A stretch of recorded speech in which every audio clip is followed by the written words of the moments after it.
Good day, Mr. Mashford. This is part of the Work Integrated Psychology project for the industrial psychology assignment that I have with you guys.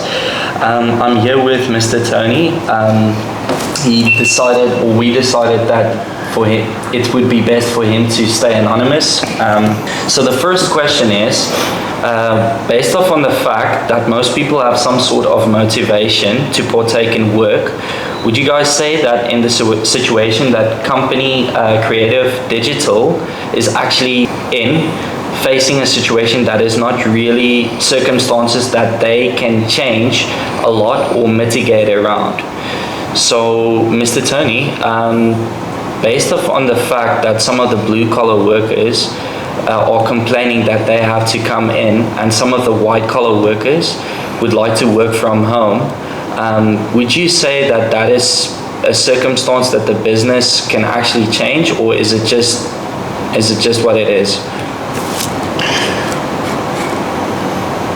Speaking from my experience of change management in organisations, when you change the culture and work ethic in any organisation, you have to win the hearts and minds of the individuals. Now, many organisations are facing just this problem right now, particularly the white collars. And in our office, we're facing this problem too, where there are some functions that have to be done in-house, and some functions that can be done from home. And so it's about helping people understand and have that cultural change, and listening to and supporting those people who have to go into the office. The reality is they don't have a job without it. Their function doesn't exist. They recognise that. And so while they might like to be able to work from home, they recognise that their job makes that impossible. So it's about listening to them and helping them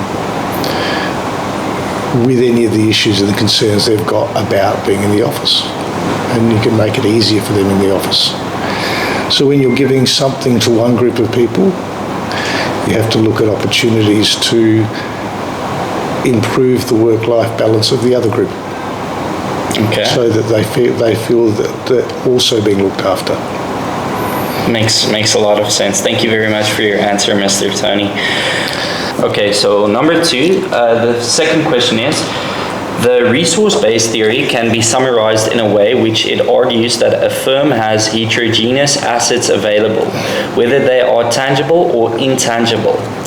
Would it, out of an HRM or human resource management perspective, not be better to allow people to work according to their strengths in an environment that is stimulating for them? Would you be able to answer it as it is there, or was that another I understand the question. Okay. I challenge the nature, the statement that resources are heterogeneous. Because they're not. All right. And Creative Digital has blue-collar workers who can't work at home as white-collar workers. They're a resource, it's not heterogeneous. They can't do the other job. Got it. So I do challenge that resources are heterogeneous.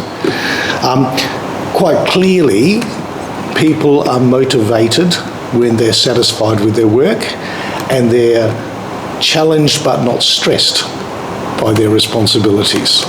They're getting something positive out of it.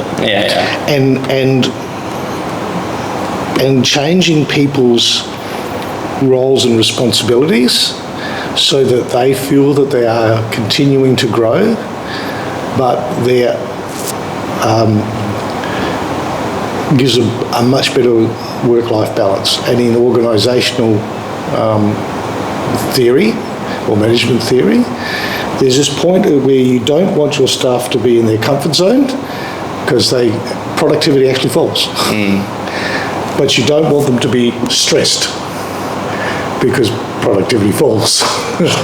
And there's somewhere between those 2 points where you want to encourage your staff to be pushing themselves a bit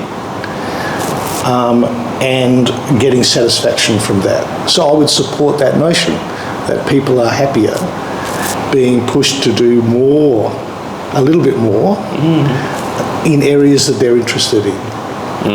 And that requires good quality communication with your individual staff about what motivates them, and helping adjust their roles and responsibilities so that they can do things that they are particularly interested in. But they can't obviously go outside, their core business, their core responsibility. That function needs to be dealt with. For most people, 80% of their work is fairly routine. And they're getting their satisfaction out of 20% of it. And that's true for most people. And it's that 20% where they get their motivation. Would you also see it as a way to basically eliminate the people? Like, obviously, if they are having a problem, like let's say one of the blue-collar workers, and they decide, no, this is not for them, would that be a way to get rid of unwanted assets or people in the business? It depends which country you're in about how easy it is to get rid of unwanted assets. Yes, it's not so easy. Labour laws change from one country to the next. And there's a lot of routine, mundane work which is disappearing from workplaces, and that's a challenge. And the company has the choice, has to decide whether to upskill its staff or release them. And by and large, upskilling the staff, upskilling committed, dedicated staff to the company brings longer term rewards to the company. Most sizable companies, I guess, invest in the staff, and that has positive returns. But it requires their motivation. So if you've got those workers, whether blue collar or white collar, who don't want to grow with the company, then they are ones you want to get rid of. So would you also say that it falls part of, or forms part of a good company social responsibility? Companies have, and again, this changes from one culture to the next, from one country to the next. Companies have a responsibility to their staff, but they have a responsibility to all of their staff. And if they're not making a profit, and if they're not being able to continue to operate, and they go under, then because they are keeping on board poor performing staff, then they're doing a disservice to the rest of the staff, and you have to balance that. Fundamentally, if a staff member is not being productive, is not adding value to the company, and is unwilling or unable to change to add value to the company, then you need to get rid of them because they're not a resource anymore. Absolutely. So to go to the third question is, what are the possible benefits and drawbacks that the company Creative Digital can derive from having people work from home and others at work, such as in this specific case? So like some people working, like the blue collars at work still, and then the white collar workers maybe at work, at home. What would be the benefits and the drawbacks? Well, there have been a lot of studies into this because it's been changing quite rapidly. And indeed, in our own organisation, we only have white collar workers, although we have people that have to be in the office, receptionists, telephonists, etc. The security guards on the gate. But everybody else is entitled to work from home 2 days a week. Okay. And I don't, because I'm their manager and I want to be available to them at any time when they're in the office. Okay. So I go in 5 days a week. But I've made everybody come in. Nobody is allowed to come in on work from home on a Wednesday. All right. Because you also need to create a team. Okay. So, some of the benefits the staff talk about in terms of being able to work home 2 days a week is lower travel costs, lower travel time. Particularly in Cambodia, being able to help their aged parents at home while they work, or even with the young kids at home while they work from home. And that's of great benefit to them. They also don't have to put on the makeup and put on the high heel shoes and put on the suit and the tie. And so they get those benefits. They're able to get a nicer life-work balance working from home. The drawbacks is I'm pretty sure they're not always at their desk. Oh yeah. They pop out to the shops to get something, you know, or pop out to do a bit of gardening or something. I don't know. They're certainly not at their desk. I'm not convinced that they're as productive at home as they are in the office. But as long as they are delivering their outputs on time, I'm not worried about their productivity. If they work 12 hours the day they work at home, opposed to 8, then I don't mind. That's their work-life balance decision. But everybody has to come into the office, otherwise you can't create a team. You can't create a sense of team. People are more innovative and come up with new ideas of how to do things better when they sit and talk together, whether that's formally or informally. So they do need to be in the office for some of their work week in order to have that collaboration. So recent studies recent studies have shown that a lot of nations or countries are really pushing the narrative of having a 4-day working week. Would you say it would be beneficial to society, especially with the new generation like Gen Z? They really look at like global warming as a major, it's a major concern for like this generation. Would you say that affects them psychologically in a way? Would it be better or worse? What's your take on a 4-day working week in terms of like psychologically balance, if I could put it that way? Again, I think this is cultural as well. I think much of Asia wouldn't even contemplate a 4-day week. Yeah, most of us won't. But most of Europe would, and Australians would love it. From a psychological perspective, having a shorter working week does require you to have an alternative for that time. And by and large, people need money to have leisure activities, even if it's the petrol to drive out to go for a walk. Yeah. So there's a balance for them. You know, everybody wants would love to have a 3-day weekend. That's correct, sir. If they're able to do things with that time. There is a potential, of course, that you know, that 3-day weekend is a miserable 3 days because they've got less socialisation. You know, a lot of people get their sense of esteem by going to work. You know, when we talk about 4-day working weeks, we often think about, you know, people spending more time with the family.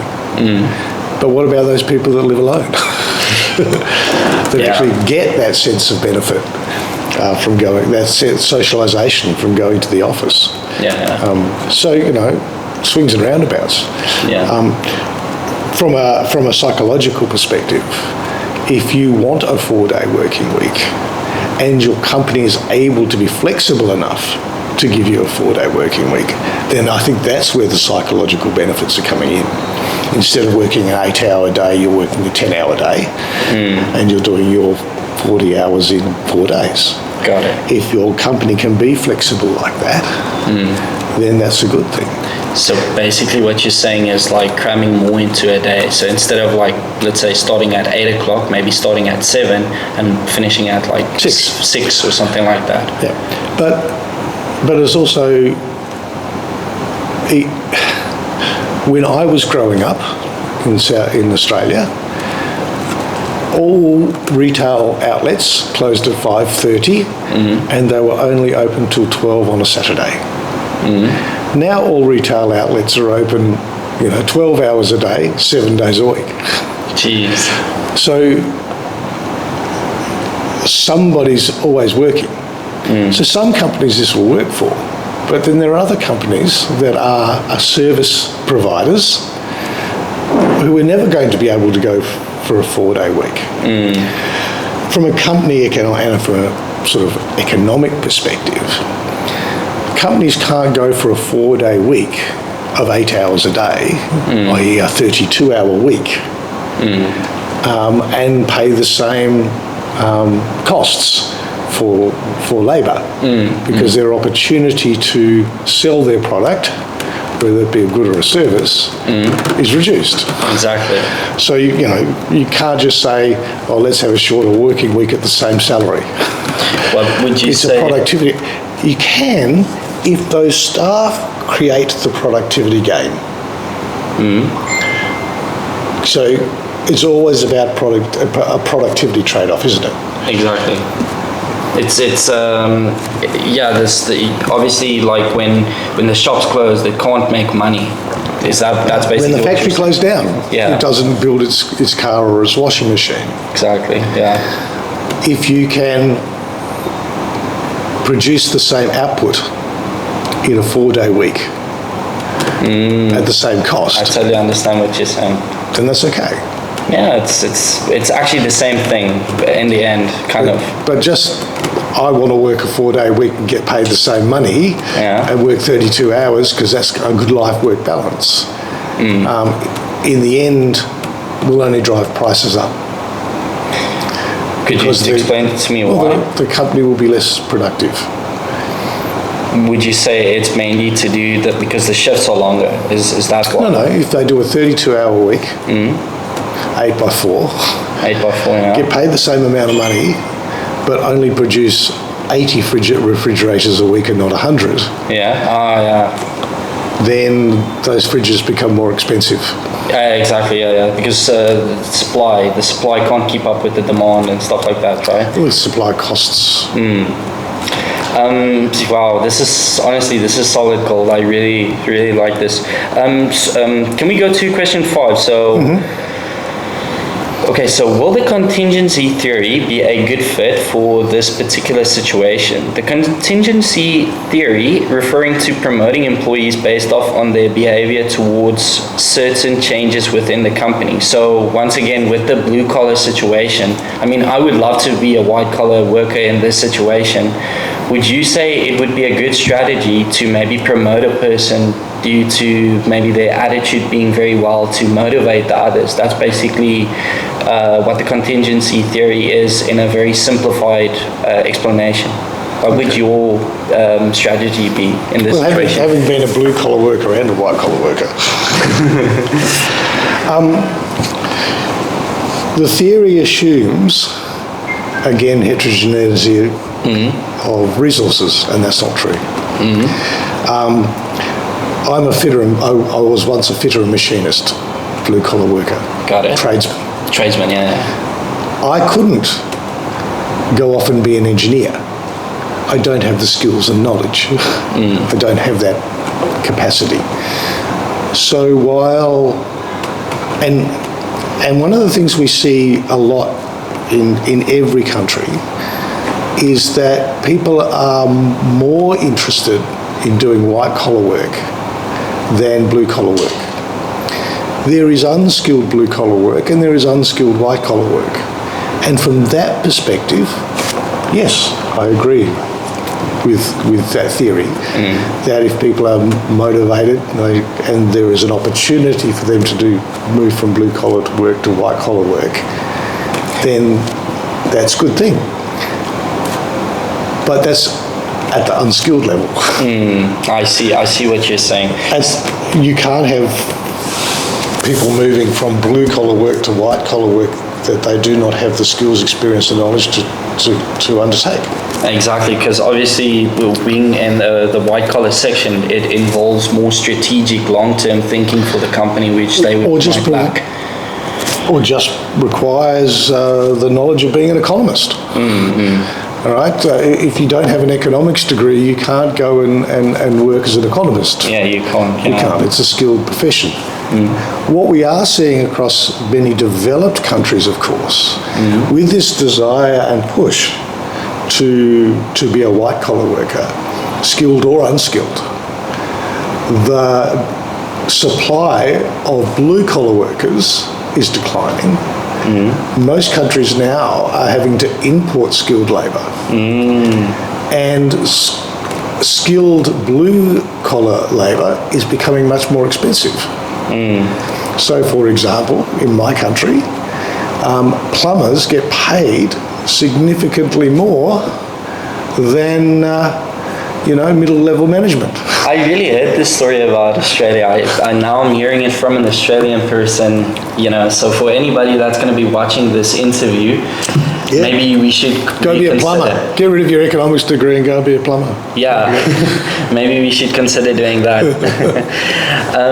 Thank you so much, Mr. Tony, right? So I got a last question for you. So as employees or social human beings, could we argue that Maslow's hierarchy of needs have a propounding effect on the outcome of both desired and undesirable outcomes? So basically, obviously with the Maslow's hierarchy of needs, people have psychological needs, like food, shelter, things that you need to satisfy first. Yeah, as a human, you need that to fulfill your dignity and everything.